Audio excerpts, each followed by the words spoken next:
G'day, and welcome to the Guy Who Sews podcast, episode 148. My name is Sean, and this is my weekly update where I share my quilting adventures. I'd like to welcome both new and returning viewers, but if you are new, I'd love you to say hi in the comments. Come see what I've been working on, what I've completed, and all the other fun and exciting news. But let's go ahead and get started with our works in progress. I'm calling this episode Crossing the Finish Line because I crossed the finish line in my sewing journey in several different aspects, which will reveal to you throughout the episode. So the thing I've been working on over the last few hours was starting a new project because I needed something that was simple, something that was easy, and preferably pre-cut so not to cut any more fabric. So I bought some of these gnome packages from Cotton Cuts earlier in the year. Or was it late last year? Who knows? Time flies so quickly. Anyway, so I put this together here. I love these batiks, especially this dark pink. This one's really, really beautiful. And then I did this and another one of this. So I've almost finished the first row. So really, I did just start this. But I'm looking forward to continuing this in the near future. I've made several of these before, and they're always a lot of fun. As I said, you get it all pre-cut, similar to this. If I tip it up any further, it'll come sliding off, so I don't want to do that. And it's going to end up looking like this one right here. They have several to choose from. You can go over to the Cotton Cut site and check it out if you're interested at all. I believe they're $15 each US, and it's free shipping within the US as well, which is awesome. And then the other thing I worked on throughout the week that wasn't a finished object was these little honeybees. And that's part of the 100 Acre Wood, which is a 9-month sew along with Art East Quilting Co. We are in month 2, so if you want to join in on the fun, it is not too late. And this is block 1 that we have finished, and I get to show you this completed block later on the episode as well. If you do decide to join in, I do have an affiliate code in the description. I'd love it if you use that as well. We normally go to our week in review here, and we will in just a moment. But before we do that, I put out a poll earlier in the week because Ali, Eva, Amanda, and I all painted or carved pumpkins last weekend, and I had a poll to see which one was your favorite. But before we do that, I thought it'd be fun to let you guess who decorated each of the pumpkins. So we have the scary pumpkin up here now, then the nerdy pumpkin, the painted pumpkin, and the smiling pumpkin. I'll get it right in a second. So let me know in the comments how many of these you got right as to who did what. So now let's go on to our week in review. And if you're new to the channel, this is a series of videos I take during the week, mostly of me sewing, but also of all the adventures we get up to. So I hope you enjoy.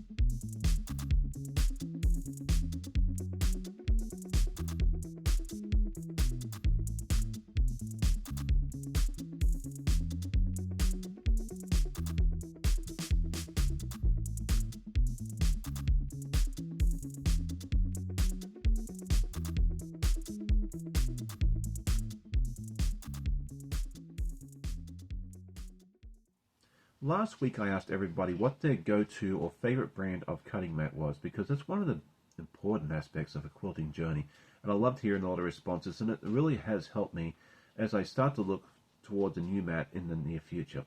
This week's question is, what size quilt do you like to make the most? Do you like to make the big ones, the little ones? Does it not matter to you? For me, I like to make the smaller ones, like the little baby size quilts, the doll quilts, or lap quilts is what I prefer to do, because I can get in, I can get it done, and get it out the door and move on to the next shiny project, because there's always those wonderful shiny projects coming along. Let me know in the comments what size you like, or if you really don't have a preference. And then let's go ahead and answer the question I asked a little bit earlier as to who painted or decorated each of these pumpkins. So the scary pumpkin, that was done by Eva. The nerdy pumpkin was carved by Amanda. The painted pumpkin was done by yours truly. And then the smiling pumpkin, including the yarn, was not Amanda, but actually Ali. So there you go. Let me know in the comments how many of those you got right. So what are my goals for this week? Well, I want to get some more cutting done, because as I cross the finish line for some of these projects, it's now time to move on to the next one. So I'd like to cut out the fabric for Piglet. It doesn't look quite as intense as some of the other blocks I've done in the past, so that'll be a lot of fun. I need to cut out that caterpillar fabric that I've been talking about for who knows how long now. And then I'd also like to finish or get some more progress done on that gnome that I showed you a little bit earlier. What are your goals for this week? Let me know in the comments. So next up is our news and events, and we were a busy bunch here over the last week. We finished up my Vlogtober series, which I called Before the Podcast, and that was a look back at the quilts that I made from the time I started quilting up until the point that I hit record for episode 1 of this podcast. If you missed it, go back and check it out. The whole thing will take about 45 minutes to an hour because each episode's only like 2 to 3 minutes long. It was so much fun interacting with each and every one of you and hearing all the wonderful feedback of so many of you enjoyed that series. On Friday, I did a time-lapse for the Tree of Life Puzzle Mystery Quilt by Cotton Cuts. I finished that quilt top, and I also revealed that on the Cotton Cuts site, so if you missed that, go check out that video as well, because you'll get to see me, the pattern designer, the Cotton Cuts team, and so many other ambassadors as well, all showcased in the different colorways, and it's nice to see how each of the colorways looks so different, even though it's the exact same pattern. On Saturday morning, I had my friend Becca from the Sew Becca channel. We sat down for an hour and a half. We chatted about our state fair quilts and all sorts of stuff. We always have a blast when we hang out together, and so that was a lot of fun. This coming week, I plan to put out a time-lapse tomorrow, all things going well, for the Pooh Bear block, which you'll get to see a little later on the episode. On Tuesday, I'd like to put out an investigating quilts, and that will complete day 40 of daily videos for me. And after that, I'm going to take a couple of days off. But I'll be back on Saturday morning with my brand new guest. It is Bobbin with Brittany. I'm really excited to be able to hang out with her and get to know a little bit more about her and her sewing journey and her channel as well. So there's still lots more to come here on the channel. I hope you enjoy. Next up is our Happy Mail, and I'm excited that this showed up my doorstep all the way from my friends up in Nova Scotia, Canada, my friends at Art East Quilting Co. And I got these 3 patterns that were in the fall release. They came out a month or so ago, and I was waiting eagerly for the paper copies to arrive. So this is the first one here. It is called Sandy Claus, and it's a Christmas tree made out of lobster cages and all the other sort of stuff that you get up there in the Nova Scotia area. I think this one's really fun. I'm really looking forward to making this one in the very near future. The next one is the Haunted Cabin. It's like a log cabin but with ghosts. And this one reminds me a lot of Pac-Man, and when my wife saw it, she said the exact same thing.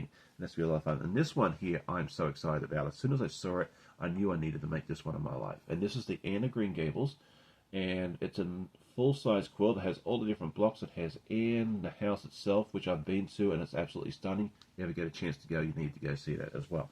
So thank you so much, John and Matt, for sending these down to us. I'm really excited to get started on these as soon as physically possible. Oh, and one little extra that I forgot to show just a moment ago is this wonderful magnet here. It is the Anne of Green Stables. It's got a little cow. Now, this is actually from one of my favorite ice cream stores up there in the Nova Scotia area called Cow's. If you aren't familiar with that, it's a little chain of ice creameries that's primarily in Prince Edward Island and Nova Scotia. If you ever get a chance to go see those, they're absolutely stunning. World's best ice cream is what they say, and I totally believe that. And finally, it seems like this episode's just gone on and on and on, although it probably hasn't, is our finished objects. I'm excited to show you 2 completed objects here. The first one is the Pooh Bear block, which I showed you the pattern for just a little while ago. And you saw most of this last week, but I went ahead and added the honeybees to the side here as well. So you've got the balloon here, the bees are now here, and then you can see Pooh Bear right there. Now, there is a gap between the balloon and the hand, and there's going to be an embroidery done there at some point. You'll see this one more time at least. But, you know, there we go. It's kind of hard to show it all in one thing. I might have to take a photo and put it up here as well. And then the other thing I talked about earlier that you get to see is this monster. This is 72 by 72. I've never made a large of these before, but this turned out so beautiful. I'm just going to show you a quick overlook here, and then put a picture up here as well, because I have no real way to display this in this podcast setting.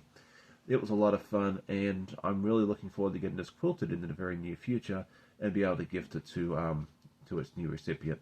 Well, I hope you enjoyed today's episode. If you did, please hit that like button. It helps the channel out immensely. Tell a friend, and I always love hearing comments from my viewers. I hope you all have a great day. Happy sewing, and we'll see you tomorrow for the next one. Bye.